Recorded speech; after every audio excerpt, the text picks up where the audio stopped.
তো চলো বন্ধুরা, আজকে আমরা বানিয়ে ফেলি চিংড়ির রেজালা।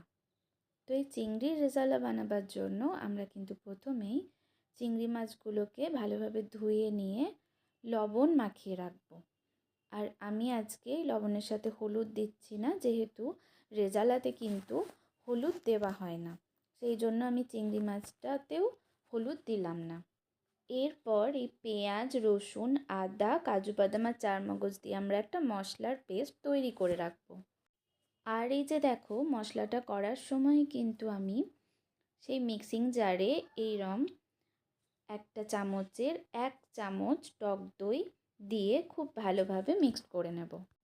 তো রেজালা বানাবার জন্য আমি কিন্তু প্রথমেই কড়াইতে সর্ষের তেল গরম করে মাছগুলোকে উল্টে পাল্টে জাস্ট 1 থেকে 2 মিনিট একটু ভেজে এগুলো তুলে নেব।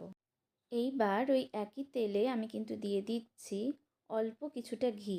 তোমরা কিন্তু পরিমাণে বেশি দিতে পারো, কারণ রেজালাতে কিন্তু ঘি দিলে ভীষণ ভালো লাগে। এরপর আমি একে একে এখানে শুকনো লঙ্কা, বড় এলাচের একটা টুকরো, দারচিনি, ছোট এলাচ, লবঙ্গ, গোলমরিচ, জায়ফলের ছোট একটা টুকরো, স্টার এনিস আর জয়িত্রী দিয়ে দেব। তারপর একটু নাড়াচাড়া করে অ্যাড করে দেব আমি যে মশলাটা করে রেখেছিলাম কাজু, চারমগজ, পেঁয়াজ, আদা, রসুন দিয়ে সেইটা।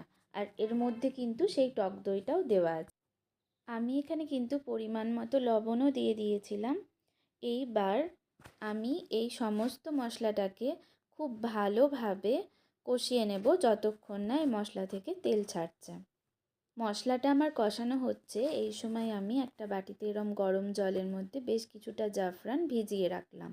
এটা কিন্তু আমরা পরে ইউজ করব। তোমরা চাইলে দুধের মধ্যেও ভেজাতে পারো। মশলাটা দেখো আমাদের প্রায় 80% কষানো কিন্তু হয়ে গেছে। তখন আমি এর মধ্যে কিছু এরম গোল গোল করে কেটে রাখা পেঁয়াজ অ্যাড করে দিলাম। তো এই যে বন্ধুরা দেখো, মশলাটা আমার কষানো হয়ে গেছে। এখন আমি এর মধ্যে কিন্তু সেই জাফরান ভেজানো জলটা অ্যাড করে দিলাম।